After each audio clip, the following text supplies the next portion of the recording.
안녕하세요. 교수 박지영입니다. 오늘은 시청자 여러분과 함께 특별한 영상을 좀 같이 보려고 카메라를 켜게 되었습니다. 지난 11월 22일에 호남을 대표하는 방송국인 KBC 광주 방송이죠. KBC 미래 포럼이라는 부분의 주제가 지속 가능한 성장을 위한 에너지 대전환이라는 행사가 있었습니다. 호남 지역뿐만 아니라 SBS를 통해 가지고 실시간으로 생방송이 된 영상이 있어서 소개를 좀 시켜주면서 또 그와 관련되어 있는 대략적인 주제들에 대해서 좀 이야기를 드리고자 이렇게 영상을 켜게 되었고요. 제가 기조연설을 하게 되면서 여수, 광양 국가 산단에 발생하는 탄소 배출량을 어떻게 측정을 해야 되고 또 이렇게 측정이 된 부분들은 어떤 의미를 가지는지 그런 내용들에 대한 이야기를 했습니다. 어떤 내용인지 같이 보시고 여러분들의 질문까지 잘 받아들일 수 있도록 하겠습니다. 뉴욕 주립대학교 박지영 교수님께서 글로벌 에너지 안보 트렌드와 녹색 패권 경쟁이라는 내용으로 기조연설 해주시겠습니다. 여러분 큰 박수 부탁드립니다. 네, 반갑습니다. 기조연설 맡게 된 박지영입니다.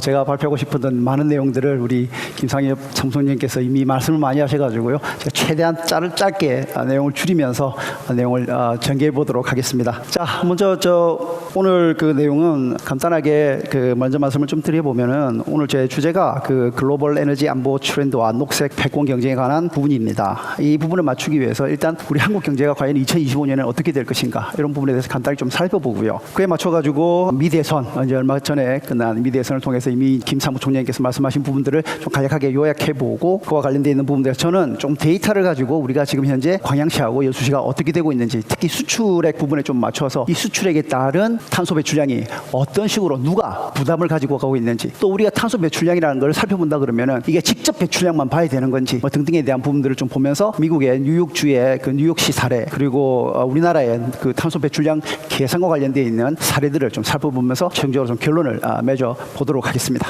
자, 먼저 좀 보시면은 지금 현재 우리 경제가 2024년에는 약 2.4% 정도 선에서 이렇게 평균적으로 경제가 성장이 될 거라고 했는데 이게 지금 2005년에 이르면서 얼마 전까지 2.1% 정도가 되지 않겠느냐 이렇게 됐는데 지금 현재 우리나라가 환율이 1,400원에 이럴 정도로 되면서 굉장히 부정적인 방향으로 지금 2.0%에도 지금 떨어지지 않을까 이런 전망이 제기되고 있습니다. 이처럼 지금 굉장히 한국이 전체적으로 조금 위험한 경제 성장 여건을 보이고 있는데 여기서 이제 우리가 어떤 형태로 진행해 나가야 될 것인가가 굉장히 중요한 문제입니다. 더군다나 이 내수회복과 중국 경제 성장에 대한 비관적인 전망, 러시아 우크라이나 분쟁, 중동 분쟁 이런 부분들, 그 다음에 불확실한 미래에 대해서 우리 트럼프 정부가 이제 들어오면서 한국에 대한 어떤 압력 이런 부분들이 분명히 존재하고 있거든요. 자, 그랬을 때 이제 이게 지금 우리 대한상공회의소에서 얼마 전에 트럼프 대통령이 당선이 되면서 이와 관련돼 가지고 간략하게 요약을 했습니다. 그래서 보편적인 관세, 대미 무역 장벽이 상승하게 될 것 같고요. 화석연료 공급 확대에 따른 청정 에너지 투자 기업에 대한 불확실성이 증가하게 될 것 같다. 그리고 첨단 산업에 대한 인센티브 조정 가능성으로 인해서 국내 기업의 불안이 가중될 것 같고요. 그다음에 약달러 통화 정책을 추구로 함으로써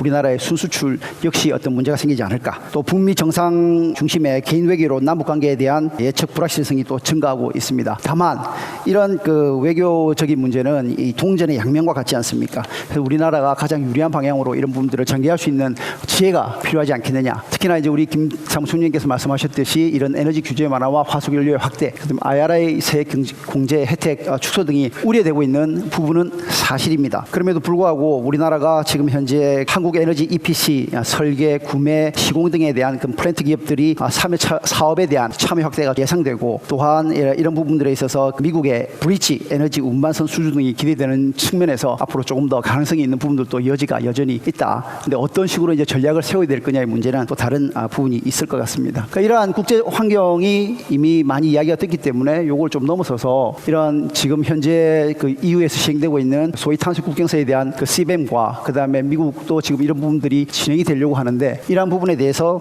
이제 어떤 식으로 경제적인 영향이 지금까지 진행이 되어 왔는가에 대해서 우리나라에서 이미 분석이 좀 되었습니다. 그래서 간략하게 그러한 탄소 국경세의 영향에 대한 부분을 조금 소개를 해드리고 다시 진행을 좀 하도록 하겠습니다. 산업연구원에 따르면 2023년에 일종의 이제 경제 모형인 CG 모형을 통해서 세 가지 시나리오를 작성했습니다. 첫 첫 번째 시나리오가 뭐냐면 개별적으로 각 탄소 국경세를 그 나라의 탄소 가격에 맞춰서 탄소세를 부과할 경우에 어떻게 되겠냐를 했더니 이 보시는 바와 같이 GDP는 0.4% 정도가 0.04% 정도가 감소하게 되고 이에 대한 우리나라의 순수출액은 19.5억 달러 이게 대략 19.5억 달러면 우리 돈으로 한 2조 원 정도 감소가 되지 않을까라는 게 이제 기본적으로 평가 내용입니다. 여기에 맞춰가지고 물론 뭐 탄소는 그만큼 감소가 되지만 이 시나리오 2가 지금 이후에 CBAM이 부과되었을 때 시나리오 1에 대해서 추가적으로 영향을 받게 되는 게 대략 1억 달러 정도의 추가적인 순수출 감소가 일어나지 않겠느냐라는 분석을 했습니다. 그래서 이런 것들을 보면서 이 시나리오 3는 시나리오 1에 이제 미국이 탄소 국경세를 부과하면 되는 건데 요거는 지금 어떻게 될지 모르니까 이제 내용은 좀 접어두고요. 결론적으로 이런 부분들을 가지고 그 이외에 또 최근에 산업연구원에서 철강과 관련되어 있는 수출 규제 문제에 대해서 CBAM에 대한 분석을 한 부분이 있는데요. 이러한 부분들을 봤을 때 그 총 효과가 대략 2030년 정도에 이르게 되면은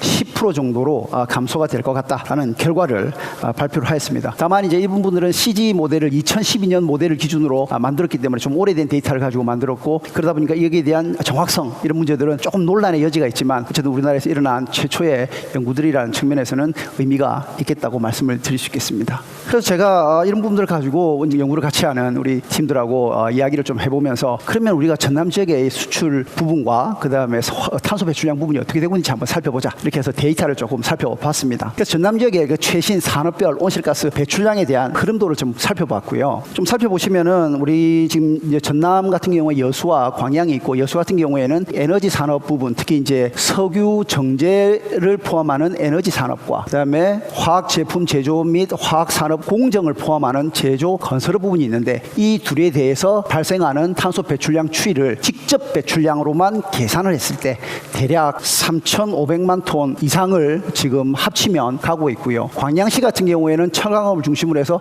대략 3,500만 톤 정도에서 지금 머무르고 있습니다. 다만 이제 코로나 이후에 이런 부분이 약간 떨어졌다가 다시 이제 회복을 하는 부분으로 탄소량이 증가를 하고 있는데요. 지금 이런 흐름에서 보면 전남 여수시 같은 경우에는 둘이 합치게 되면은 지금 광양보다는 더 많은 탄소 배출량을 내고 있다. 이렇게 지금 말씀을 드릴 수 있겠고요. 이 데이터는 여기 우리나라 환경부의 온실가스 종합정보센터에서 발췌한 자료를 가지고 구성을 하였습니다. 또한 우리가 이제 한국무역협회 통계 데이터에 따르게 되면은 여수시의 대표 업종인 석유 정제 제품과 화학 제품별로 그 연도별 수출액을 보게 되면 석유 정제 산업이 이렇게 좀 플럭추에이션이 있지만 굉장히 빠르게 증가하는 형태를 좀 보여줬고요. 특히 이제 코로나 이후로 회복세가 완만했고요. 급하게 올라갔고요.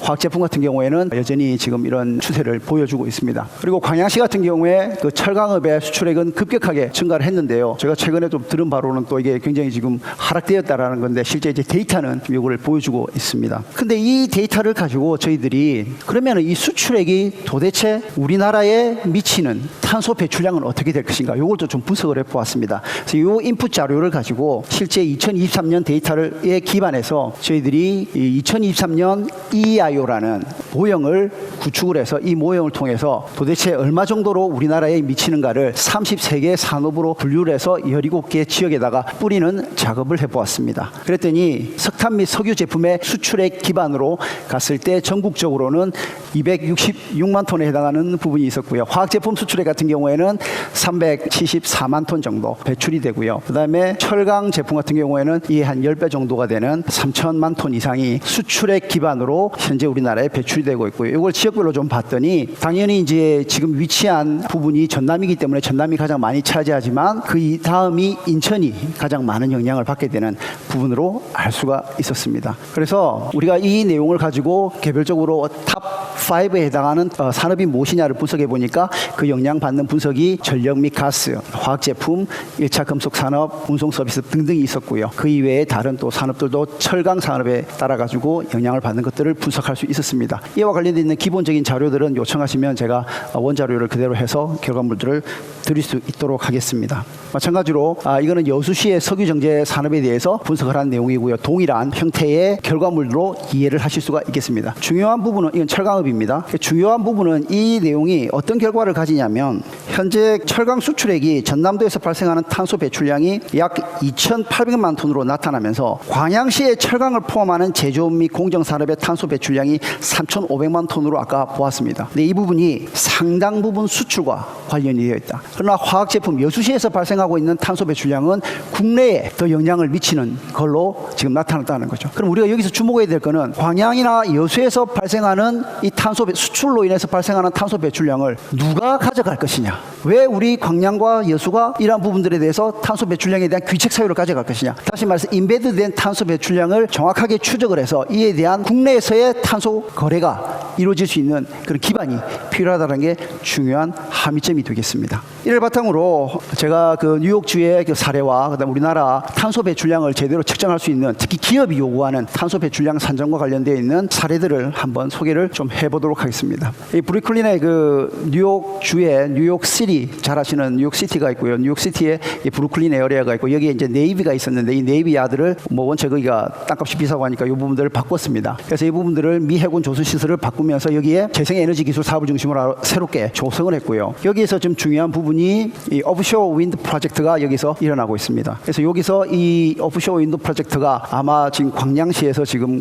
구성하고 있는 부분과 해상풍력과 관련돼서 우리나라의 제일 큰 해상풍력을 지금 조성하고 있는데요. 아마 참고가 되지 않을까 이렇게 싶고 저에게는 5분의 시간을 줬습니다. 이미 시간이 다 끝나가지고 12분에서 5분으로 줄어가지고 제가 짧게나마 정리를 하고 있습니다. 조금만 한 1분만 시간을 좀 더 주시면 감사하겠고요. 그래서 이런 함의가 있고요. 이 함의는 여기에 지금 저한테 제가 새로운 걸 보내드렸는데 이 링크가 지금 업데이트가 안 되어 있었습니다. 저한테 알려주시면 제가 그 관련되어 있는 링크를 드리고 이러한 부분들이 중요한데 특히 좀 중요한 부분이 뭐냐면 그 뉴욕시 같은 경우에 이 함의가 그 기존 인프라 자체가 월등히 앞선 상태입니다. 뉴욕시가 엄청난 인구를 바탕으로 엄청난 방문객이 있고 거기에서 사업을 열개만 하게 되면 성공할 수 있는 이미 내재된 자본이 존재하고 있는데 광양시가 그러냐 여수시가 그러느냐 이건 또 다른 이야기라는 거죠. 자 그렇다 그러면 이런 부분들을 하기 위해서 광양시가 지금 고민해야 될 거는 기후교육과 연구, 창업 인프라 등에 대한 인력 개발의 허브 조성을 광양시 자체, 전남시 자체로 하는 게 아니라 중부권과 수도권 그리고 남부권과 연계해서 긴밀한 협력 관계를 가질 수 있는 초당적인 협력 시스템이 필요하지 않겠느냐 이런 부분이 큰 함의가 된다라고 생각을 합니다. 마지막으로 우리나라 사례인데요. 뭐 잘 아시겠지만 우리나라가 그 수출에 따른 탄소 배출량 산정에 있어서 대EU 수출품이 CBAM 인정을 받기 위해서는 탄소 배출 산정의 정확성을 높이는 노력이 필요합니다. 이에 대한 노력으로 현재 우리나라에서 처음으로 탄소 배출 산정에 관한 글로벌 인정기관 TÜV사의 제3정 검증을 완료하고 국제 인정을 획득한 사무 건축사 사무소의 공망 탄소 배출량 특히 스콥 3에 대한 산정 방식이 있습니다. 이 탄소 배출량은 지금까지 저희들이 봐왔던 직접 배출량, 연료를 때문에 만들어내는 직접 배출량이 있고요. 간접적으로 전기를 써서 만들어내는 스콥2인 간접 배출량이 있습니다. 그리고 그 이외에 스콥3라 그래가지고 그 이외의 모든 제품, 인력 안에 들어있는 인플로이먼트 모든 것들이 포함된 스콥3라는 기타 간접 배출이 있습니다. 근데 이 기타 간접 배출이 탄소 배출량 전체의 70% 이상을 차지합니다. 근데 계산을 못해요. 그러니까 어떻게 하느냐? 스콥1과 스콥2만 보고를 해서 자 우리 탄소 배출량은 이만큼입니다 라고 이야기를 하고 있는 거죠. 그래서 이 스콥3를 어떻게 계산할 거냐가 굉장히 큰 관건이고 기업들은 이미 이런 그 국제 지속 가능성 기준 위원회 ISSB가 이미 ESG 의무 공시에 따라서 중국을 비롯해 미국, EU 등 각국이 2025년부터 스콥3를 포함한 탄소 배출량 의무 공시를 진행하고 있습니다. 기업들은 발등에 불이 떨어진 겁니다. 특히 이 수출 기업들은 더 큰 영향을 받게 되는 거죠. 그래서 이런 부분들이 왔을 때 이런 산정 방식을 어떻게 바꿀 거고 이 산정 방식에 따라서 무엇을 할 건가를 접근해야 되는 게 굉장히 중요한 부분이 되겠습니다. 저희들이 그런 부분들을 이야기할 때 이 스콥3에 대한 부분들을 강조를 하게 되고 그런 부분들을 통해서 이 사무의 카보너미가 이런 내용들을 가지고 지금 현재 새롭게 우리나라 기업들에 대한 그 탄소 회계를 제공하고 있는 서비스를 제공하면서 앞으로 우리나라가 신뢰성 있는 특히 CBAM에 대한 신뢰성 있는 탄소 배출량을 제공하고 국제 글로벌 기준에 부합하는 길로 나가려 하고 있습니다. 자, 제가 그 짧은 시간에 거대 담론을 실제 분석과 연계해가지고 말씀을 드리다 보니까 두서가 많이 없었습니다. 다만 이와 관련되어 있는 파워포인트라든지 또는 설명 자료들은 제가 이렇게 해서 여러분들께 드릴 수 있을 것 같고요. 이런 생략 부분들이 많아도 재미있게 좀 봐주셨으면 좋겠습니다. 다만 다만 이제 이러한 부분들을 위해서 자료 구성을 위해서 애써주신 자료 정리를 위해 애써주신 우리 미러파 코리아 연구부분들께 심심한 감사의 마음을 전하고 이 급변하는 기후 변화와 불확실한 국제 정세 속에서도 전 세계에 유례가 없는 경제 성장의 사례가 바로 이 성공적인 녹색 수출 전략을 통해서 다음 미래 세대에게 전달될 수 있는 2050 탄소 중립 시대를 이끌어가야 될 부분이라고 생각하고요. 이러한 제2의 한강의 기적이 바로 여수 광양에서 다시 일어날 수 있기를 간절히 소망해 봅니다. 대단히 감사합니다.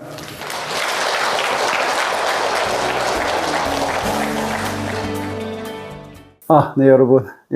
재밌게 보셨습니까? 어떻습니까? 그 영상을 좀 보고 났더니 평소에 제 모습과 다르게 화장도 좀 하고 머리도 좀 만지고 양복을 이렇게 입고 비록 짧은 시간이라서 약간 버벅거리긴 했지만 조금 달라 보이는 모습이지 않았습니까? 이거 그렇듯이 저는 사실 이제 연구와 티칭을 이렇게 하는 일종의 이제 연구자죠. 교수로서 이제 그런 작업에 있다 보니까 이런 자리를 통해서 말로만 하는 게 아니라 실증하고 그 실증을 검토하고 그리고 검증하는 그런 과정들을 통해서 정확한 정보를 전달해 드리려고 노력하는 그런 부분들이 들어가 있을 수 있어서 굉장히 뜻깊은 자리였다. 이렇게 좀 말씀드릴 수 있겠고요. 기조연설을 하면서 또 많은 생각이 들었습니다. 이 짧은 시간에 어떠한 핵심적인 내용들을 전달해야 될 것인가? 효과적으로 전달해야 될 것인가? 그리고 그 내용들이 어떻게 시민들에게 잘 전달되게 할 것인가, 이런 부분들도 많은 고민이 되었습니다. 그래서 과거에는 이 방법론에 치중을 해가지고 그 방법론의 엄밀성 이런 걸 가지고 이야기를 많이 했다 그러면 이제는 그런 게 아니라 거기서 발견된 결과들을 가장 쉬운 단어들로 혹은 쉬운 내용들로 전달할 수 있는 그런 부분들이 더욱 중요하다는 걸 느꼈고요. 앞으로 그런 노력을, 사회에 기여하는 노력을 더 할 수 있도록 하겠습니다. 또한 이런 것들을 보면서 현재까지 굉장히 미흡한, 그러니까 실증적으로 우리가 사회에서 연구를 하는 분야와 기업들이 피부로 닿아서, 특히 이제 ESG 경영을 한다 그러면 피부로 닿아서 이런 부분들을 측정할 수 있는 그런 것들에 대한 깊은 괴리가 아직도 존재하고 있더라고요. 그래서 그런 부분들을 좀 보면서 이 내용도 전달하면서 갭을 발견했고요. 그런 것들이 앞으로 제가 또 연구로서 또 티칭으로서 학생들에게 잘 전달하고 사회에 기여할 수 있는 방향으로 가야 될 거라는 생각을 했습니다. 뿐만 아니라 이런 기회들을 통해서 탄 프로페설이 더욱 효과적인 수단으로서 탄소 배출, 기후변화, 또 더 나아가서 기후변화로 있게 되는 다양한 기후위기, 특히 이런 기후 불평등, 이런 부분들, 그래서 우리가 약자들을 어떻게 더 보호하고 정책적으로 지원할 것인가에 대한 부분들까지도 많은 고민을 안고 열심히 해야 되겠다라는 생각도 했습니다. 그래서 여러분, 뭘 하셔야 되겠습니까? 추천, 구독, 좋아요, 알람 설정까지 해주시면서 앞으로의 탄 프로페설이 여러분들에게 교양과 정보를 잘 줄 수 있는 시민으로서 우리가 이 나라와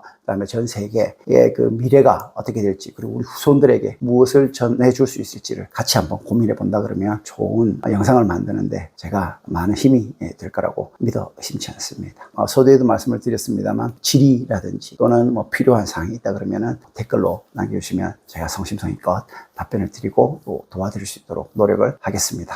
감사합니다.